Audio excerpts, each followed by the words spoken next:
Alrighty, so for these ones we have H2SO4 additions that we make when we make our ammonium iron sulfate, which is our primary standard. So we're going to remind you in a little while what a primary standard is. And we also, so we make 2 additions of sulfuric acid, 1 to our primary standard and 1 to our conical flask. And it's there for 2 different reasons, and you need to be able to distinguish what that reason is primarily the most important thing about the sulfuric. So what we don't talk about now is all the details we did to make a solution, how we prepare, fill and empty a burette. We don't do that. We don't do the pipette, We don't talk about titration procedure because we've done all of that. But all of those things are examinable in the titration question. So you need to know them, because obviously next lesson we would have been doing it hands-on. That's obviously not going to happen now, but you're going to need to know it in terms of being able to answer questions. So it is the why you do it, what it is and why you do it. So we are using, again, titration, so it's volumetric analysis to work out concentrations of, this time, oxidizing and reducing agents. And you already know this. So in the homework that you've just done for me, you had 2 ways of describing oxidation. Tell me what they were.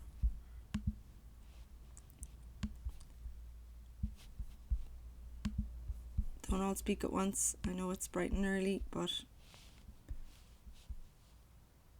let us have the chat. A loss of electrons and Okay. an increase in oxidation number. Thank you so much, Rachel. So loss of electrons and increase in oxidation number, and then it is just opposite world. And if you are oxidized, what type of agent are you? Reducing agent. Okay, so it is opposite world. Okay, and then when we do reduction, it is going to be gain of electrons, and it is a decrease in oxidation number. And if you are reduced, you are oxidizing agent. Okay, so in terms of that, there is no difference to what we have done before. Now I'm going to go to here first. So I'm going to ask you to slightly skip to the end, to page 145, and we're just going to fill this in at this point. So we do 4 redox titrations, and they are 2 2s. So when we did acid base, it was 3 of one type and 1 of another. So 3 with strong acids and 1 with weak acids. And here we do 2 different versions. So the thing they both have in common is the oxidizing agent. So we do 2 with potassium permanganate, KMnO4, and we do 2 with iodine. Have I done that right? No, I have not. So I'm going to put Na2S2O3. So this is thiosulfate, and this is bleach, and we use iodine indirectly. So we do 1 with a reducing agent, and we do, 2 with a reducing agent and 2 with an oxidizing agent.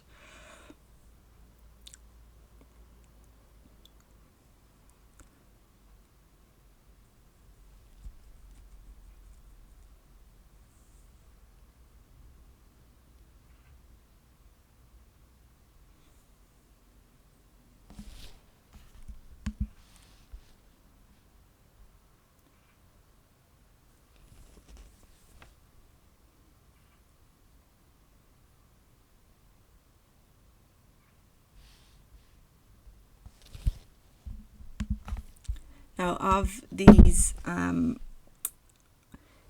it would be the iron tablet one is really popular by the SEC, or the bleach version of each.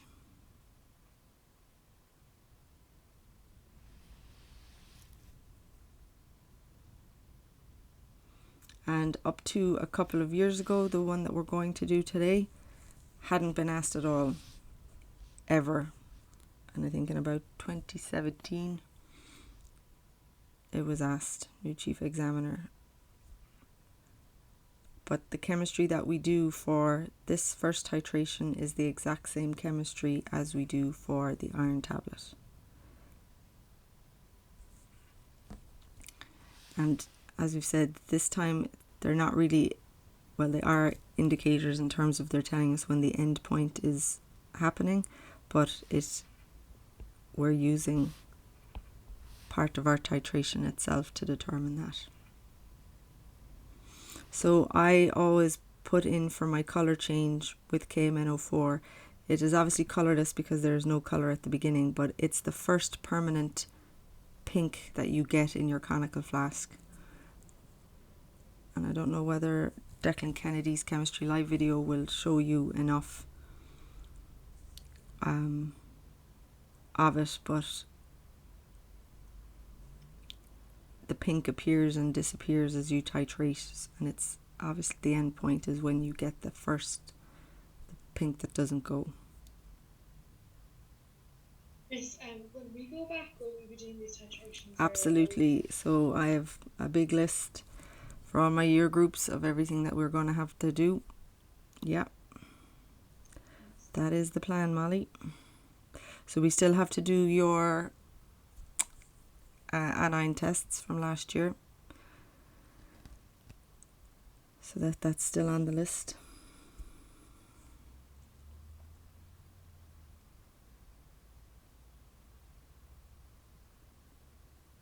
So the positive really about this being in lockdown, while we'll do these in theory, you get to do them again. So as in you physically get to do the titration, but all of the time we're going to be hitting the kind of same maths. Like we've done all of the versions of titration maths we pretty much can at this point. So it's now just recognizing what you have to use and when, which is really good. Okay. So as I just said, this one that we're going to do today has only ever been asked once in all of the years the chemistry specification has been going. But these two have the exact same chemistry, these two have the exact same chemistry. Are we happy to move? Yes, do we need to write that last paragraph? No, this is an FYI.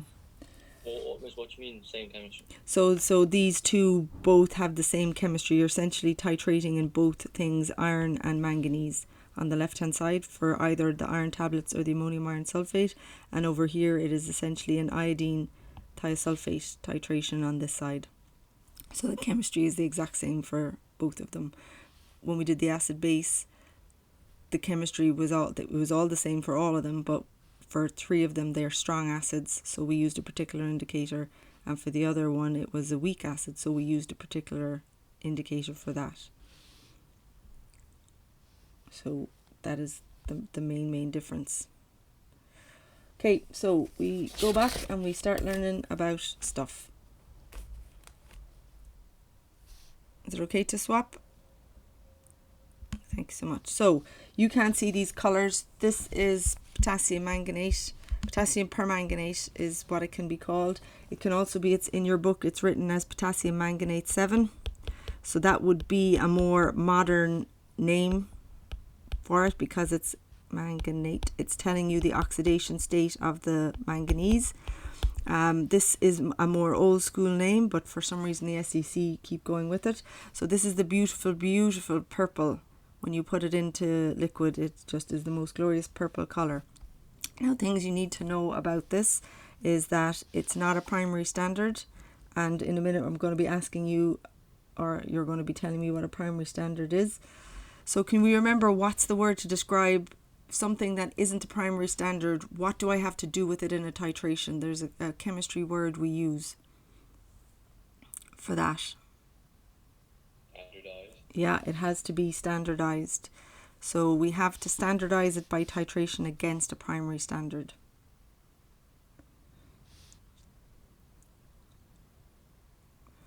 So while you're waiting now, you can be thinking about what is your definition for a primary standard. So we said there was a set of letters there's a little description, and then we have a bonus word, and it hits whatever she's going to, however she's going to fix her mark scheme, you hit it every time.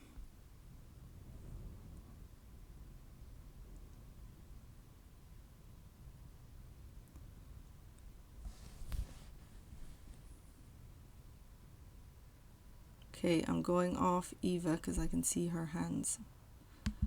Okay, so it acts as an oxidizing agent, brings about oxidation in other substances, and is itself reduced. We've done all that in our last topic. And then in terms of our definition, oh, maybe I've put primary standard somewhere else. Thought I should have brought it up.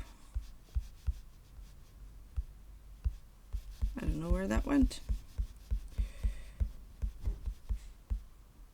Could have sworn it was here. Alrighty, so you are going to tell me, please, what a primary standard is. I thought I had it already in. So go for it. Primary standard, set of letters.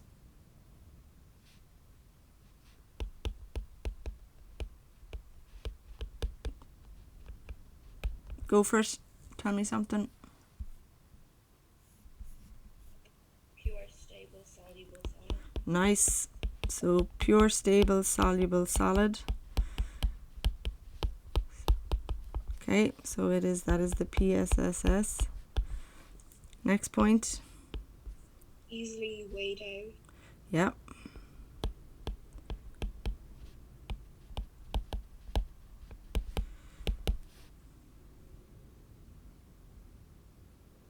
Next part. Easily dissolved in water. Yeah, so easily weighed out and dissolved in water. And what's the ending?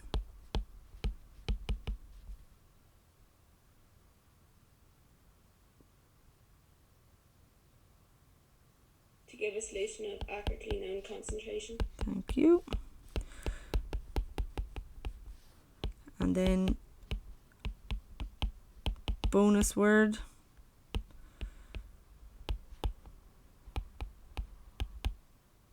Accurately known concentration, and then there's Anhydrous. yeah, anhydrous. So hydrated is when it has water of crystallization attached to it.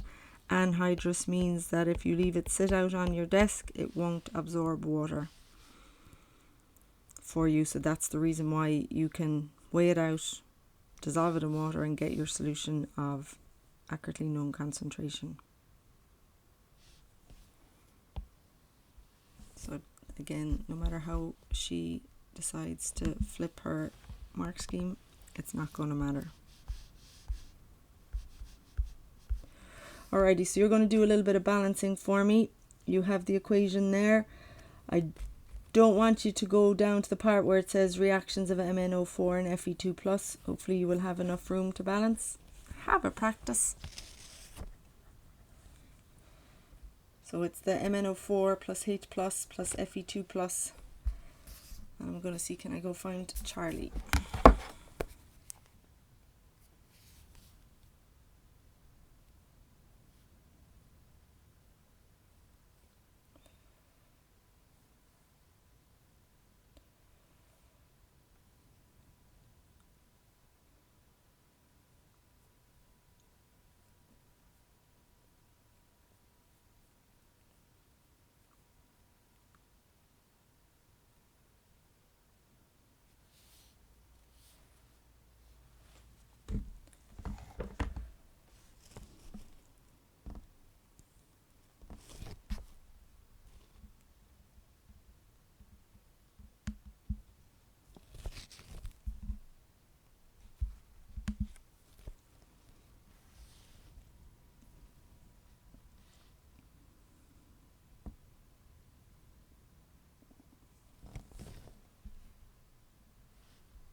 Happy to see solution? Okay, so final answer should be MnO4 plus 5Fe plus 8H plus becomes Mn2 plus 5Fe 3 plus 4H2O.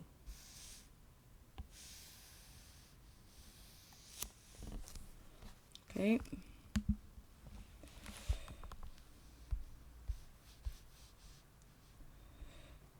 Now in terms of our colors, and we're going to do a little bit more of this in a second.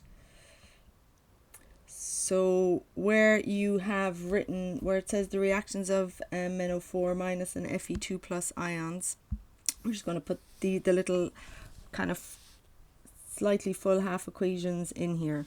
So H plus is our acid. So we're putting that in here for the MnO4 because it's really important.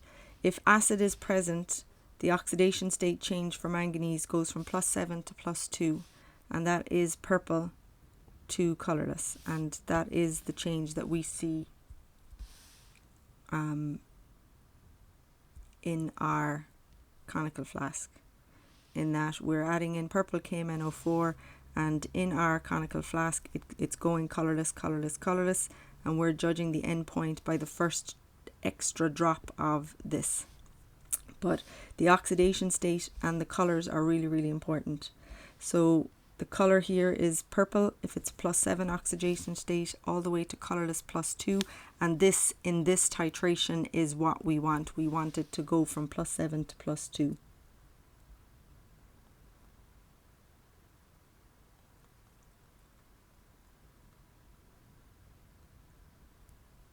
This appears to be written twice. I'm not 100% sure why.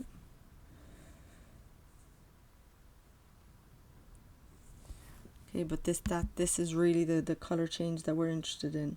So for our reducing then,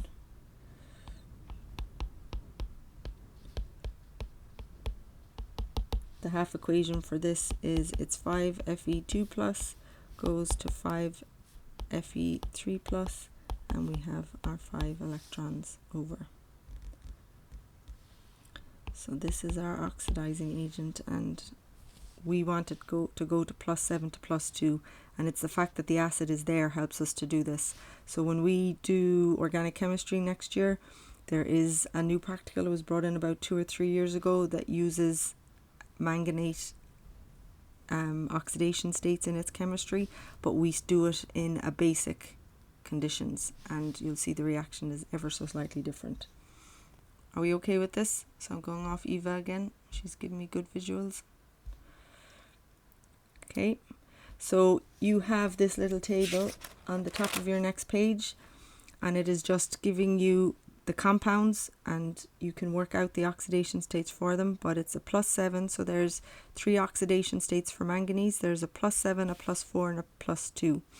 And in our titration, we're doing these guys, and if you forget to put the acid in your conical flask, we will all know, because it will go brown if there's no acid there. And so 3 oxidation states, and you will need to know them and know the colors associated with them as we move forward. So it has 3 oxidation states, and the change is influenced by the pH of your solution.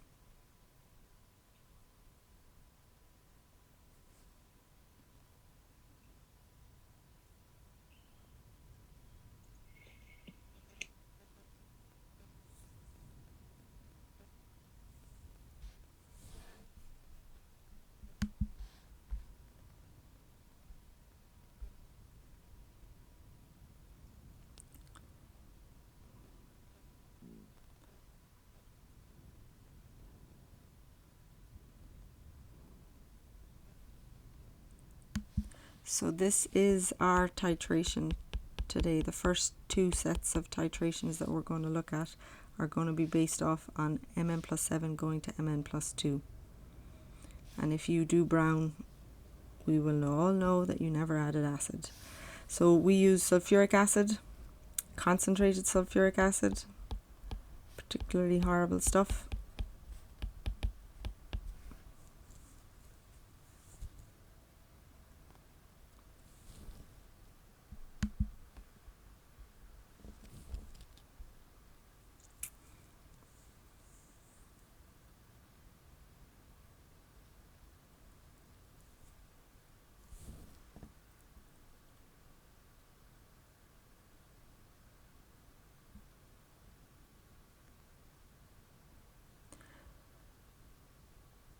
So the potassium manganate, it essentially acts as its own indicator, and the colour change is usually colourless to first permanent pale pink,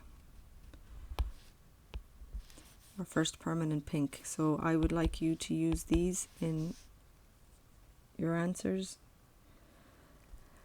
But there is an issue, because when we use this, even though the concentration is like 0.02 molar, 0.01 molar, it is still really a deep purple. So this is an exception to reading the bottom of your meniscus. We read above the meniscus. Now, in reality, when you look, so you always kind of get, it's like a little double bubble, and we read the bottom. When you look, you can actually probably see the bottom, and you could get a number, but just to be safe in this, we take from the top of our meniscus this time. So that is a real important point to remember when you are vomiting up your method.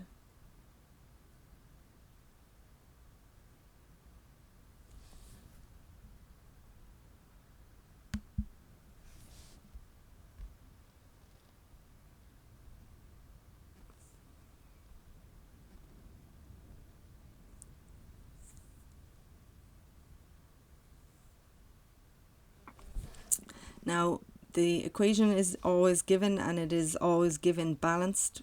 So usually in the titration question, they are not going to ask you to, balance this. It will be given as it is, and it's the ratio is what you are interested in.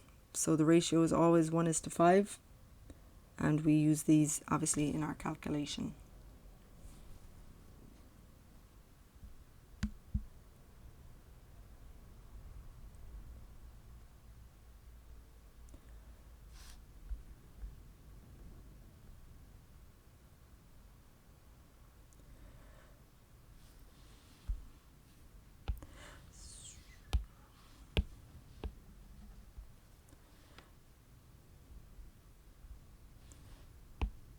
Okay, I am going to just go back here where we talked about its own indicator, and I am just going to expressly say, how do I want to say it now? So we put concentrated, because I don't think I ever expressly say it, concentrated H2SO4 in our conical flask.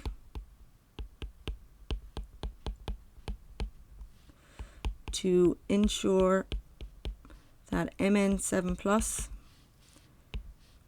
which is in the burette, but it's going to end up in our conical. So to ensure Mn7 plus is converted to Mn2 plus in the conical flask. And we're going to add in the colors. So Mn7 plus is the purple, Mn2 plus is the colorless, and the other thing we're just going to say is we do not want it to go, or we do not want Mn4 plus, which is the brown, and it's a real horrible brown. I'm a child of the 70s, so brown was a thing. In terms of clothes, there was no brightness like there is now. I'm so old. Okay, so you really have to get this in your head. We're going to talk about sulfuric acid in a minute in terms of our ammonium iron sulfate, because we have to put it in to our ammonium iron sulfate for a particular reason, but we put it into the conical flask. I call it to protect the manganate 7, to guarantee manganate 7 goes to manganate 2. So there's two protections that we have to remember. And Miss, where does this go on the page? So you can put it around where the little burette is, sideways, or anywhere you have a gap, Molly, just that we are saying now. I'm expressly saying, because I don't think I expressly say it anywhere. No, I don't. So that's something for the future.